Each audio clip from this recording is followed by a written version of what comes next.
Hello dear students, मैं RS sir.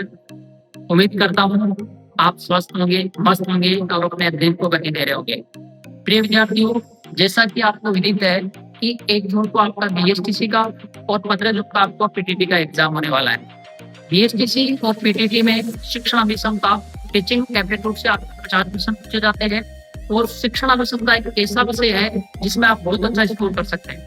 कुछ बातों का अपना अध्ययन करेंगे, कुछ बातें देखेंगे जिसके आधार पर आप शिक्षण अभिक्षमता में बहुत अच्छे अंक प्राप्त कर सकते हैं। जैसा कि आपको विदित है कि 20 से 30% जो क्वेश्चन होते हैं शिक्षण अभिक्षमता में, जो प्रश्न होते हैं वो कॉन्सेप्ट बेस्ड होते हैं, जबकि बात की जाए 70 से 80% जो प्रश्न होते हैं वो कहीं ना कहीं अप्लाइड होते हैं। यदि हम कुछ बातों का ध्यान रखते हैं तो हम शिक्षण अभिक्षमता में अप्लाइड प्रश्नों के आंसर तक आराम से पहुंच जाते हैं।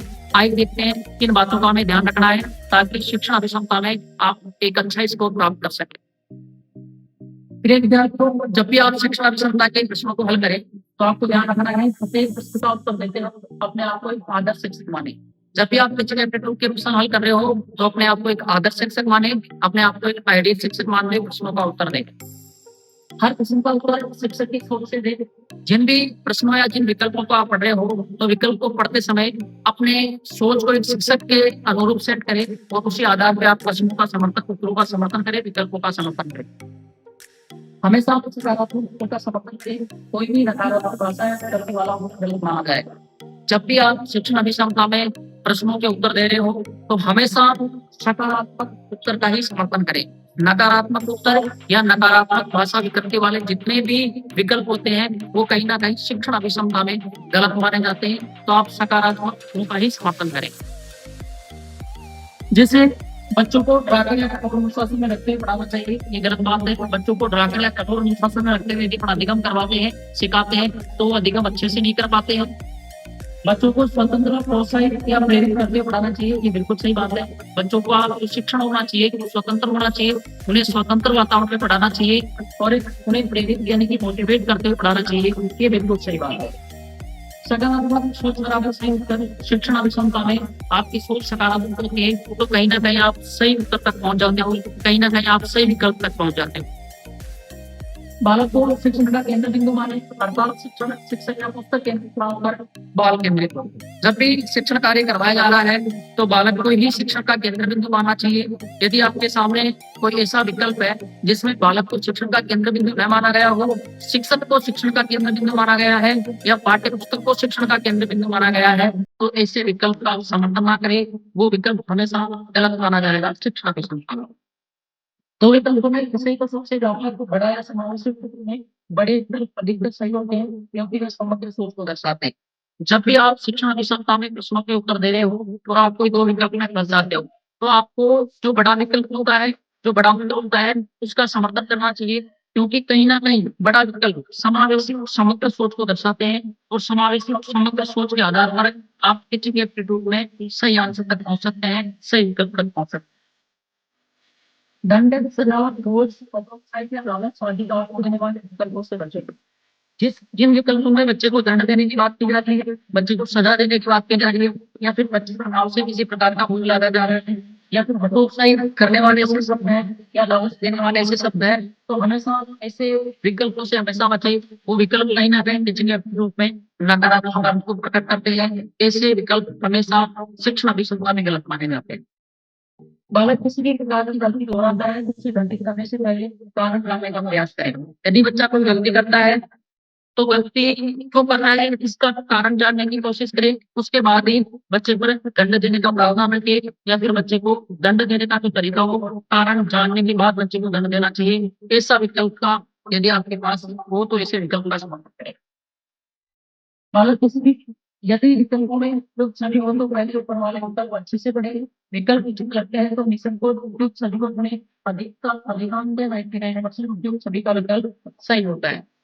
यदि विकल्पों में आपके सामने उपयुक्त सभी वाले विकल्प हैं तो आप ऊपर वाले तीनों विकल्प बहुत अच्छे से पढ़े। यदि आपको उचित लगते हैं तो उपयुक्त सभी वाले विकल्प का समर्थन करें। शिक्षण अभिक्षमता में 99% उपयुक्त सभी वाला विकल्प सही माना जाता है। डियर स्टूडेंट्स, टीचिंग एप्टीट्यूड में कुछ नेगेटिव पेपर्स होते हैं, कुछ पॉजिटिव पेपर्स होते हैं। जिसके आधार पर आप शिक्षण अभिसंपदा में उत्तर का चयन कर सकते हैं। आयु कितनी नेगेटिव बैकवर्ड्स क्या होते हैं और पॉजिटिव बैकवर्ड्स क्या होते हैं। मैं बात करूं नेगेटिव बैकवर्ड्स की, दंड, सजा, बोझ, लागत या सजा वाले जितने भी शब्द होते हैं वो सब नेगेटिव बैकवर्ड्स में सम्मिलित होते हैं। लैंगिक भेदभाव, यदि लड़कियों को लड़की में भेदभाव किया जा रहा है तो लैंगिक जो भेदभाव होगा वो भी नेगेटिव बैकवर्ड्स माना जाता है। घटना या तटस्थ करवाना, शिक्षण या फिर मैं बात करूं अधिगम की, तो अधिगम कभी भी रटकर या तटस्थ करवा नहीं किया जाना चाहिए, करके सीखने पर बल दिया जाना चाहिए। यदि रटवाया जा रहा है या तटस्थ करवाया जा रहा है तो कहीं ना कहीं नेगेटिव बैकवर्ड्स में दर्शाता है। पुस्तक या शिक्षक केंद्रित शिक्षा, हमने ऊपर भी देखा था कि जो शिक्षण का माध्यम होना चाहिए बालक होता है, बालक में शिक्षण का केंद्र बिंदु माना जाता है। यदि पुस्तक या शिक्षक केंद्रित शिक्षा प्रणाली है तो वो कहीं ना कहीं नेगेटिव बैकवर्ड्स की बात कर रहा है। बच्चों के विचार, मातृभाषा और त्रुटि को महत्व नहीं देना, यदि बच्चों के विचारों को, उसकी मातृभाषा को या फिर बच्चा जो गलतियां करता है उसको महत्व नहीं दे रहे हैं तो कहीं ना कहीं ये नेगेटिव बैकवर्ड्स में सम्मिलित होता है, नकारात्मक शब्दों की बात करता है। छात्र शिक्षक का निष्क्रिय होना, यदि शिक्षण के दौरान छात्र निष्क्रिय रहता है या फिर शिक्षक निष्क्रिय रहता है तो कहीं ना कहीं वो गलत माना जाता है, तो ये भी आपके नेगेटिव बैकवर्ड्स में सम्मिलित होगा। शिक्षण के दौरान तकनीकी या वैज्ञानिक शब्दावली का अधिक प्रयोग, यदि हम शिक्षण के दौरान तकनीकी या वैज्ञानिक शब्दावली का अधिक प्रयोग करते हैं तो वो कहीं ना कहीं नेगेटिव बैकवर्ड्स को दर्शाती है। ऐसे तर्कों से हमें बचना है।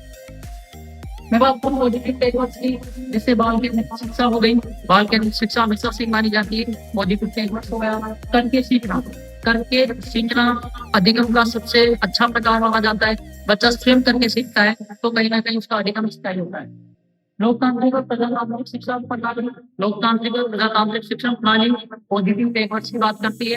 लोकतांत्रिक शिक्षा प्रणाली का मतलब होता है कि कक्षा में बैठे हुए प्रत्येक विद्यार्थी के विचारों भावों को समान महत्व दिया जा रहा है। ये लोकतांत्रिक और प्रजातांत्रिक शिक्षा प्रणाली है। वास्तविक दैनिक जीवन से जोड़ते हुए शिक्षा लेना, यदि बच्चे को वास्तविक दैनिक जीवन से जोड़ते हुए शिक्षा देते हैं तो ये कहीं ना कहीं पॉजिटिव बैकवर्ड्स की बात कर रहा है। सम्मान, लगाव, प्रोत्साहन, प्रेरणा, ये सारे के सारे शब्द पॉजिटिव बैकवर्ड्स में सम्मिलित होंगे। सर्वांगीण विकास, बच्चे के ओवरऑल डेवलपमेंट की बात की जा रही है, सर्वांगीण विकास की बात की जा रही है तो ये भी पॉजिटिव बैकवर्ड्स है। विविध गतिविधियां, यानी कि शैक्षिक और सह-शैक्षिक गतिविधियां, शैक्षिक और सह-शैक्षिक गतिविधियां यदि सम्मिलित करते और शिक्षण कार्य करवाते हैं तो ये भी पॉजिटिव बैकवर्ड्स में सम्मिलित होता है। मेरे विद्यार्थियों, common foundation batch, Vidya group of education में एक कॉमन फाउंडेशन बैच का शुभारंभ किया जा रहा है, जिसके लिए 8 प्रातः 9 बजे एक फ्री सेमिनार का आयोजन किया जा रहा है। अतः आप सभी विद्यार्थी फ्री सेमिनार में अधिक से अधिक संख्या में पहुंचे और फ्री सेमिनार का लाभ उठाए और अपनी तैयारी को एक नई दिशा दे। धन्यवाद।